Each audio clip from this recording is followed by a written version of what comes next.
விழா காலத்தில் இலவச டோல் கட்டணம் இலக்கிடப்பட்ட தரப்பினருக்கு கிடைப்பதற்கு விரிவான ஆய்வு என்றார் அன்வார். டிஏபி மூத்த தலைவர்கள் தொடுத்த அவதூறு வழக்கு 8,30,000 ரிங்கெட்டை செலுத்திய பாஸ் எம்பி சித்தி மஸ்தூரா.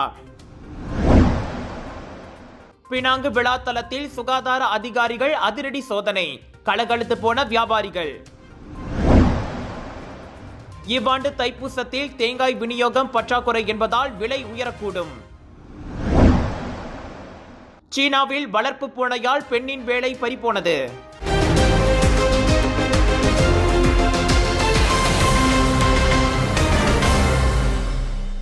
பண்டிகை காலங்களில் இலக்கிடப்பட்ட தரப்பினர் மட்டுமே இலவச டோல் சலுகை பெறுவது குறித்து அரசாங்கம் விரிவாக ஆராய்ந்து வருவதாக பிரதமர் டத்தோஸ்ரீ அன்வார் இப்ராஹிம் கூறினார். இலவச டோல் வசதியை அனைத்து தரப்பினரும் பெறாமல் குறைந்த வருமானம் பெறும் B40 மற்றும் நடுத்தர வருமானம் பெறும் M40 தரப்பினர்களுக்கு உதவுவதில் கவனம் செலுத்தும். இதற்கு முந்தைய மானிய ஒருங்கிணைப்பு முயற்சிகளுக்கு ஏற்ப இந்த நடவடிக்கை எடுக்கப்பட்டுள்ளதாக நிதி அமைச்சருமான அன்வார் தெரிவித்தார். ரோல்ஸ் ராய்ஸ், மெர்சிடிஸ், மசராத்தி போன்ற ஆடம்பர கார்கள் உட்பட அனைவருக்கும் பெருநாள் காலத்தில் இலவச டோல் சலுகை ஏன் வழங்கப்படுகிறது என்று கேள்வி எழுப்புவர்கள் உள்ளன. எனவே குறைந்த வருமானம் பெறும் மக்கள் நன்மையை பெறும் வகையில் அவர்களுக்கு உதவி கிடைப்பது குறித்த பரிந்துரைகளில் நாம் கவனமாக இருக்க வேண்டும். இந்த விவகாரம் விரிவாக ஆராயப்பட்டு வருகிறது. அனைத்து தரப்பினருக்கும் மின்சாரம் மற்றும் எண்ணெய் உதவித்தொகைக்கான மானிய வசதி பெறுவதை தொடர முடியாது என்ற அடிப்படை கொள்கையை மட்டுமே பொதுப்பணி அமைச்சர் அலெக்சாண்டர் நந்தாலிங்கி இதற்கு முன்பு கூறியிருந்தார். 2025 ஆண்டு உலக பொருளாதார கருத்தரங்கின் ஆண்டு உச்சநிலை மாநாட்டின் இறுதியில் செய்தியாளர்கள் சந்திப்பில் பேசியபோது அன்வார் இத்தகவலை வெளியிட்டார். ஜோர் சிங்கப்பூர் மக்களே, நாட்டின் தலை சிறந்த புகழ் பெற்ற இந்தியன் எக்ஸிபிஷன் ஏற்பாட்டாளர் கலர்ஸ் ஆஃப் இந்தியா வழங்கும் பிரம்மாண்டத்தின் உச்சம் southern international Indian expo and viral food festival 24 ஜனவரியிலிருந்து 2 பிப்ரவரி வரை தாசிக் சென்ட்ரல் ஸ்கூடாய் ஜோபார்வில். Latest Indian wedding collections, travel packages, tattoo artist, ladies accessories, jewelry, clothing collections, sari, kurtas, kurtis, Punjabi suits, lehengas, jippa, kids wear and more. Big sale, big discount.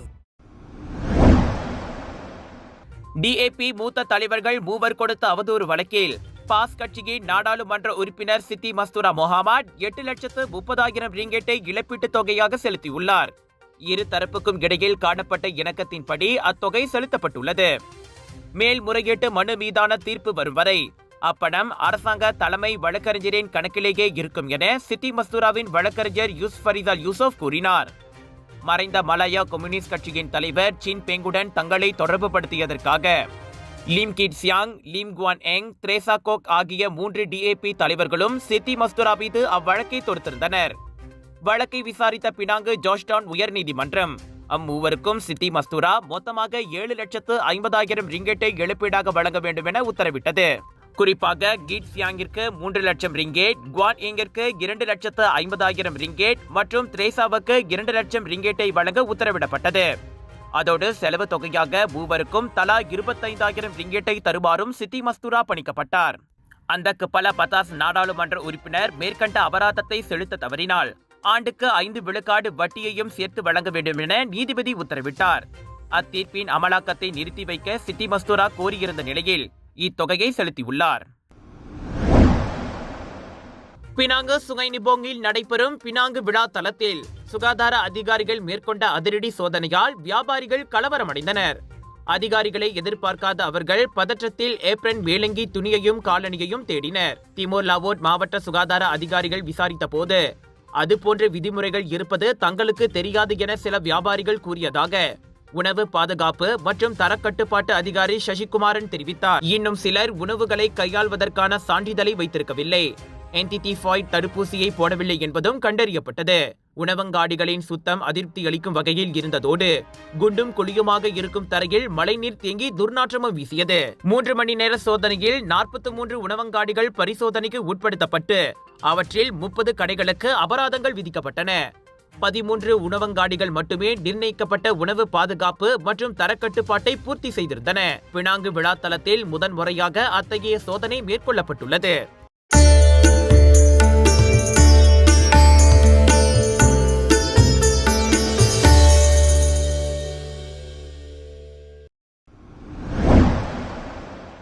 மோசமான வானிலை காரணமாக தேங்காய் உற்பத்தியில் ஏற்பட்ட பாதிப்பினால் இவ்வாண்டு தைப்பூசத்தின் போது அதன் விநியோகத்தில் பற்றாக்குறை ஏற்படும் என கூறப்படுகிறது.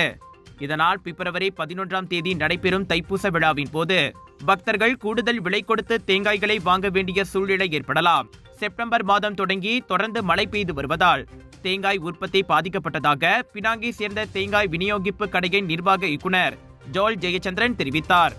கடந்த ஆண்டு 1 ரிங்கெட் 90 சேனுக்கு விற்கப்பட்ட தேங்காய் விலை இவ்வாண்டு 2 ரிங்கெட் 50 சேனாக அதிகரித்து உள்ளதாக அவர் கூறினார்.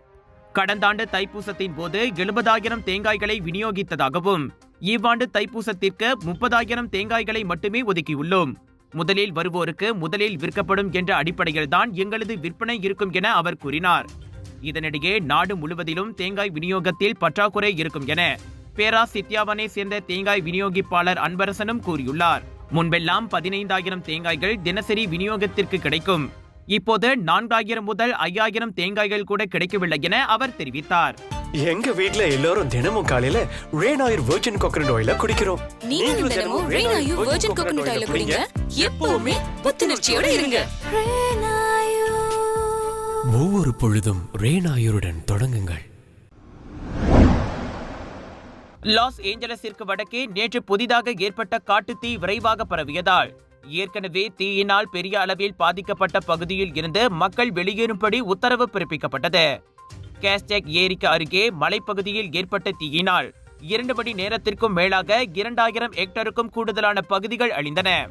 சேண்டா அனா காற்று கடுமையாக வீசியதால் வறட்சியாக இருந்த பகுதிகளில் தீ பிடித்ததோடு கரும்புகை மண்டலமாக அப்பகுதி காட்சியளித்தது.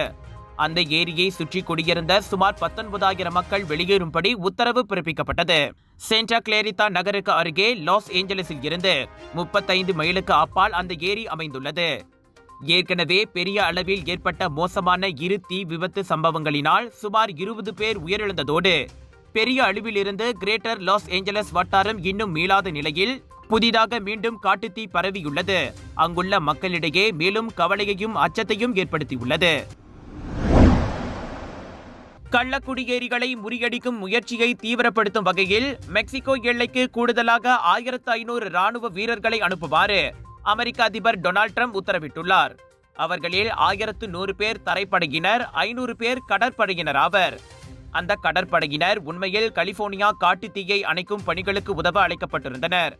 ஆனால் அவர்களின் சேவை தற்போதைக்கு அங்கு தேவைப்படாததால் எல்லை பாதுகாப்பு பணிகளுக்கு அனுப்பப்பட்டுள்ளனர். இதையடுத்து அங்கு பாதுகாப்பு பணியில் ஈடுபடும் அமெரிக்க ராணுவத்தினரின் எண்ணிக்கை 4,000 பேராக உயர உள்ளது. அடுத்த 24 முதல் 48 மணி நேரங்களில் அவர்கள் பணியை தொடங்குவர் என வெள்ளை மாளிகை பேச்சாளர் கூறினார். இந்த 2வது தவணையில் ட்ரம்ப் முன்னுரிமை அளிக்கும் விஷயங்களில் எல்லை பாதுகாப்பு முக்கியமானதாகும். பதவியேற்ற முதல் நாளிலேயே மெக்சிகோ உடனான அமெரிக்க எல்லையில் அவர் தேசிய அவசர நிலையை அறிவித்தது குறிப்பிடத்தக்கது. எல்லை பாதுகாப்பை கடுமையாக்குவதும் அமெரிக்காவில் இருந்து கள்ள குடியேறிகளை துரத்துவதும் தமது தலையாய கடமையாக இருக்கும் என அதிபர் தேர்தல் பிரச்சாரங்களில் கூறி வந்த ட்ரம்ப் சொல்லியபடியே பதவிக்கு வந்த கையோடு அவற்றை நடைமுறைப்படுத்தி அதிர வைத்துள்ளார்.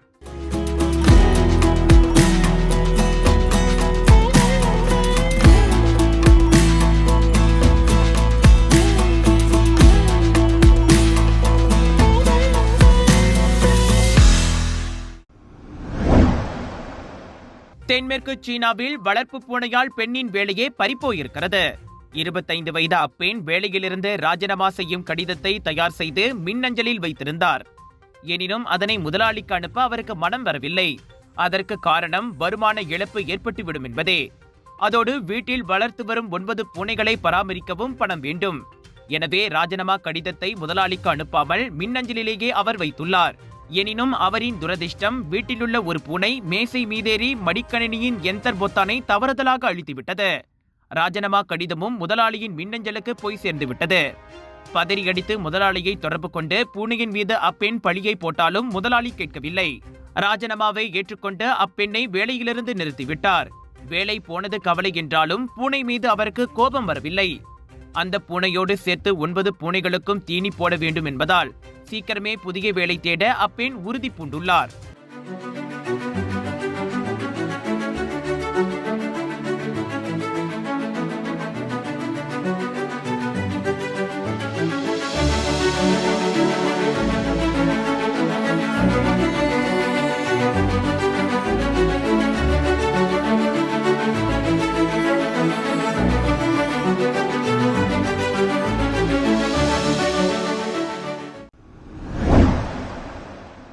தனியார் நிறுவனத்தின் திட்ட நிர்வாகி ஒருவர் இல்லாத முதலீடு திட்டத்தில் சேமித்த கிட்டத்தட்ட 1,40,000 ரிங்கெட்டை இழந்தார். கூடுதலான வருமானம் கிடைக்கும் என வழங்கப்பட்ட வாக்குறுதியை நம்பி அந்த முதலீடு திட்டத்தில் சேமித்த தனது பணத்தை இழந்துவிட்டதாக உள்நாட்டை சேர்ந்த 37 வயது ஆடவரிடமிருந்து புகார் பெறப்பட்டுள்ளதாக ஸ்ரீ அலா மாவட்ட போலீஸ் தலைவர் துணை கமிஷனர் முகமது சுஹைமி இஷா தெரிவித்தார். பிரபலமான வங்கியின் பணியாளர் என்று கூறிக்கொண்ட தனிப்பட்ட நபர் ஒருவர் 2024ஆம் ஆண்டு செப்டம்பர் மாதம் தன்னிடம் தொடர்பு கொண்டு கோலாலம்பூர் பங்கு பரிவர்த்தனையில் பங்கு முதலீடு செய்தால் 20 விழுக்காடு லாபம் கிடைக்கும் என தெரிவித்ததோடு அது தொடர்பான வாட்ஸ்அப் குழுமத்திலும் தம்மை இணைத்ததாக பாதிக்கப்பட்டவர் தெரிவித்தார். இதனைத் தொடர்ந்து கடந்த ஆண்டு நவம்பர் 13ஆம் தேதி முதல் டிசம்பர் 14ஆம் தேதி வரை சந்தேக பேர்வழி தெரிவித்த வங்கி கணக்கிற்கு 30 முறை மொத்தம் 1,38,300 ரிங்கெட்டை அந்த நிர்வாகி பட்டுவாடா செய்துள்ளார். இம்மாத தொடக்கத்தில் பங்கு மதிப்பு வீழ்ச்சி கண்டுவிட்டதால் வாட்ஸ்அப் முதலீட்டு குழுமத்தில் இருந்து தனது பெயர் நீக்கப்பட்டு விட்டதாக சந்தேக நபர் தெரிவித்ததோடு அவருடனான தொடர்பையும் துண்டித்துவிட்டார். இதனைத் தொடர்ந்து தாம் மோசடிக்கு உள்ளானதாக உணர்ந்து பாதிக்கப்பட்டவர் புகார் செய்ததால் தண்டனை சட்டத்தின் 420வது விதியின் கீழ் விசாரணை நடத்தப்பட்டு வருவதாக முகமது சுஹைமி கூறினார்.